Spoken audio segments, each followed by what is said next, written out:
Hello everybody, Kelly Marcus with Pampered Chef here, and tonight I have a crazy evening and I'm doing a tater tot casserole because it's something I can easily do ahead of time. I can pop it in the oven and then my son or my husband can pull it out when it's all ready to go. So let's get started. I actually meant to turn that on before we came on, but that's okay.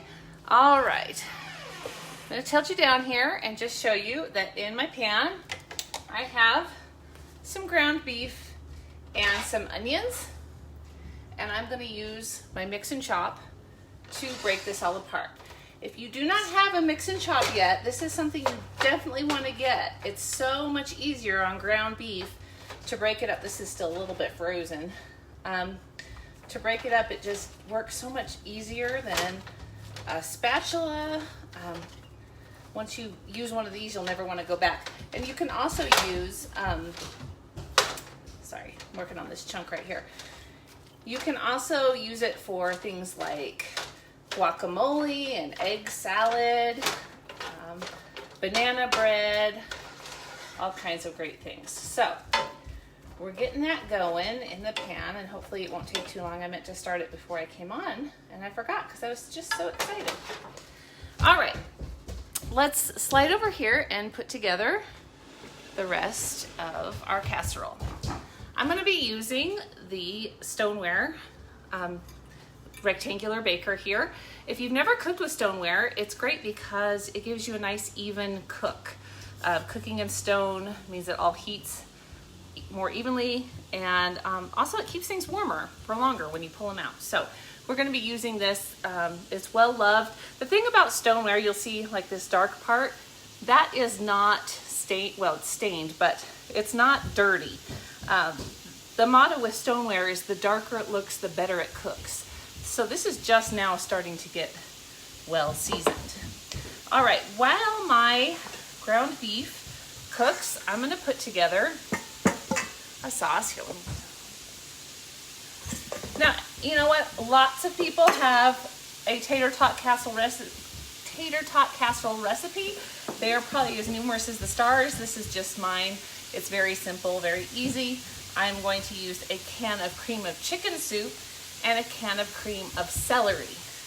Most people will use cream of mushroom, but I use cream of celery because apparently when I was first married, my husband said I put cream of mushroom in everything, and he lost his taste for it. So we use cream of celery, and I think it works great. You can use cream of asparagus, really, you know, whatever your taste is. Now, I use the pull tab on my cream of chicken, but I'm going to use my can opener on the other one because I just kind of wanted to show you guys that when you use your pull tab, there's still this really sharp edge that can make cuts in your scraper, and then your scraper is not going to last as long. So let's go ahead. Even with the pull tab, you can use the can opener.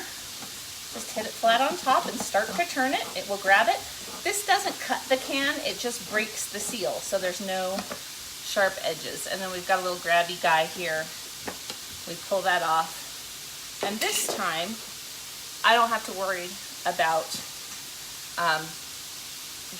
cutting my scraper at all and not being able, I can still get everything out of the can and not have to worry about damaging my scraper. All right, to this, I'm going to add about 3/4 of a can of whole milk. You can use, you know, heavy cream. You can use whatever kind of milk you have. We have whole milk, so that's what I'm going to use. I'm just going to dump that right in there. And then I'm also going to add some ground pepper. You could add, you know, some garlic if you'd like, just whatever your taste is. I like to have a little bit of pepper. There's already kind of plenty of saltiness with those canned soups, so I'm not going to add any extra salt. And I'm just going to whisk this all together. Okay.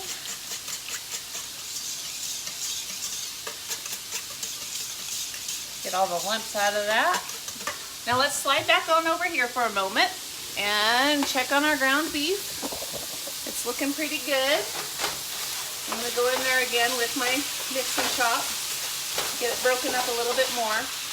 If you like it really fine, you can get it really fine. I actually prefer my ground beef to be a little bit chunkier, so I'm not going to spend a whole lot of time breaking it up.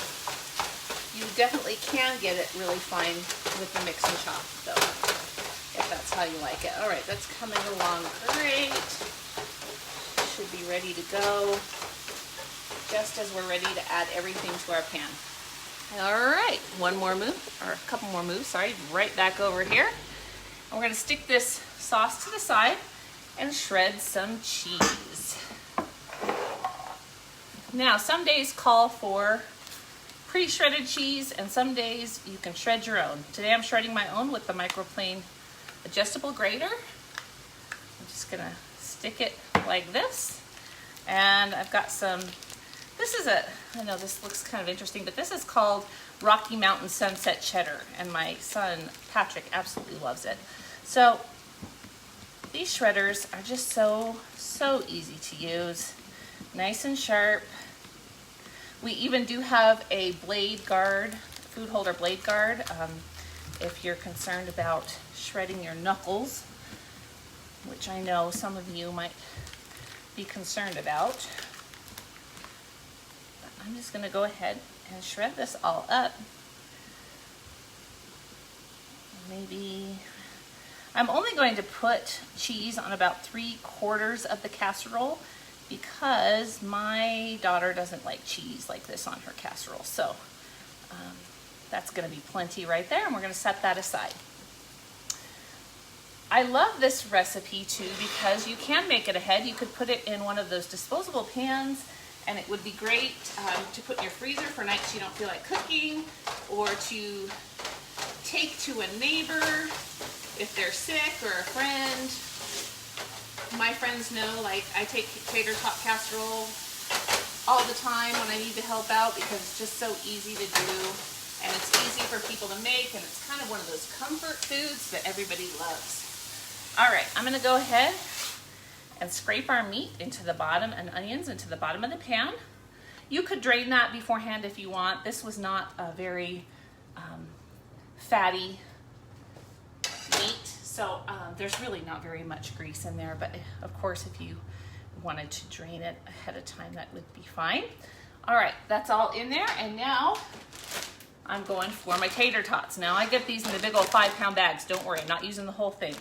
Another thing I wanted to show you is we have great little Twix-It clips, but if you don't have any, when you cut the bag open, if you save the top, you can just use it as a tie.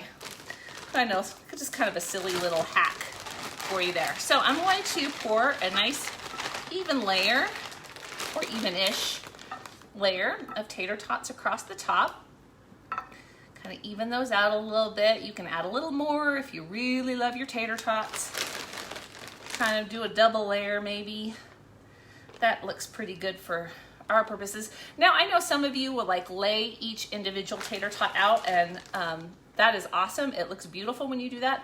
I do not have the patience for that kind of thing. So I am a dump and go kind of gal. And tie that back up. And then over the top of this, we're going to put our sauce that we made with our cans of soup. And I'm just gonna pour that right on over the top. Scrape it out, try to get it on there as evenly as possible. Make sure we get our little edges. Doesn't have to be pretty, just try to kind of, you don't want to dump it all in one area and then not get any on the other. So just put that all around. I'm making a mess because I'm flinging it everywhere. All right, and then we're going to put our cheese on top.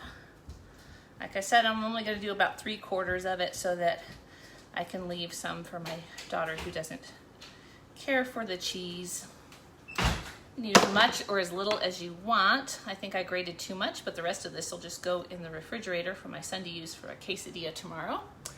And there we have it. I'm going to stick this in the oven at 375 for about 45-50 minutes, and it should be ready to go. I'll put empty a can of green beans into a pan, put it on the stove so that that can be heated up and this can be pulled out at dinner time, because I have other places I need to be. So Anyway, that's what we're having for dinner tonight. I hope you're having something fun, and happy cooking.